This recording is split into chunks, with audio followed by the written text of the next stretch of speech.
2. Metafisika Ibnu Miskawai. Setelah memahami pandangan Ibnu Miskawai tentang pengertian filsafat, sekarang kita lanjutkan pembahasan pada filsafat Ibnu Miskawai.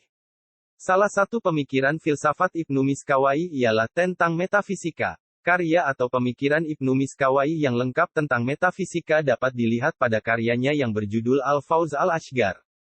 Ada beberapa segmen yang menjadi pokok pembahasannya dalam bidang metafisika, seperti masalah ketuhanan, filsafat ketuhanan, tentang emanasi, tentang kenabian, dan tentang evolusi. Berikut ialah pokok pikiran metafisika Ibnu Miskawai dalam beberapa persoalan, topik tersebut. A. Ketuhanan menurut Ibnu Miskawai. Salah satu persoalan metafisika yang mendapat perhatian Ibnu Miskawai ialah masalah ketuhanan. Memang, sejak zaman dahulu, persoalan metafisika tidak pernah lepas dari pembahasan mengenai Tuhan. Mungkin, salah satu alasannya ialah karena metafisika mengkaji masalah-masalah di luar fisik. Tuhan adalah sebuah entitas yang berada di luar fisik. Tuhan tidak dapat dilihat oleh indera, dan tidak pula dapat dicium. Tuhan hanya dapat diyakini. Alhasil, eksistensi Tuhan menjadi objek kajian metafisika. Lantas, siapakah Tuhan menurut Ibnu Miskawai itu? Dalam pandangannya, Tuhan adalah zat yang tidak berjisim, berjasad, azali, dan pencipta. Dari pandangannya ini maka ada 3 sifat Tuhan yang hanya menjadi miliknya, yakni tidak berjasad, bersifat azali, dan sebagai pencipta.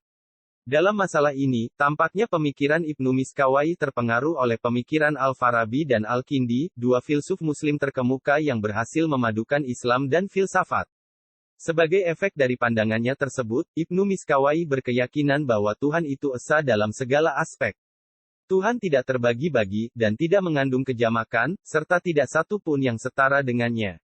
Lebih jauh lagi, ia mengatakan bahwa Tuhan tidak diciptakan, melainkan ada dengan sendirinya tanpa diadakan, dan adanya tidak tergantung kepada yang lain. Sebaliknya, keberadaan yang lain, seperti alam semesta dan benda-benda lainnya, membutuhkan Tuhan.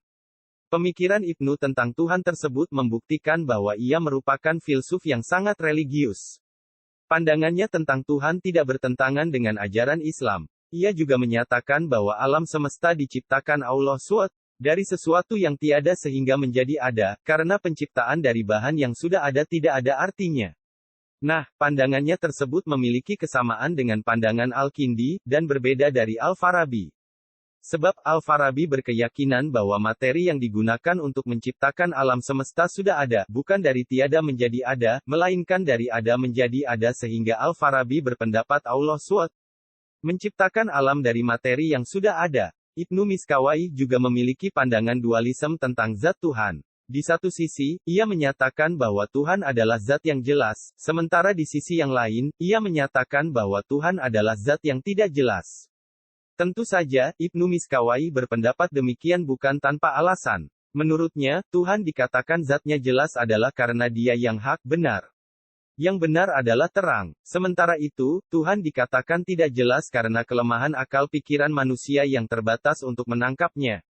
Tampaknya, ia menyadari bahwa wujud manusia berbeda dengan wujud Tuhan sehingga manusia tidak mungkin bisa menangkap atau melihat Tuhan.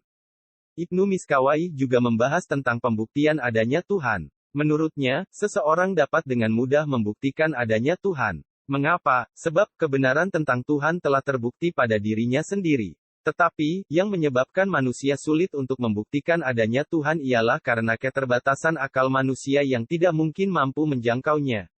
Meskipun demikian, ia percaya bahwa akal manusia masih bisa menjangkau Tuhan apabila berusaha dengan keras.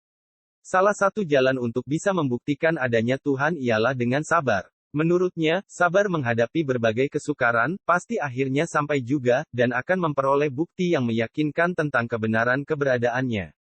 Ibnu Miskawai mengajukan sebuah teori pembuktian adanya Tuhan, yaitu teori gerak atau perubahan pada alam semesta.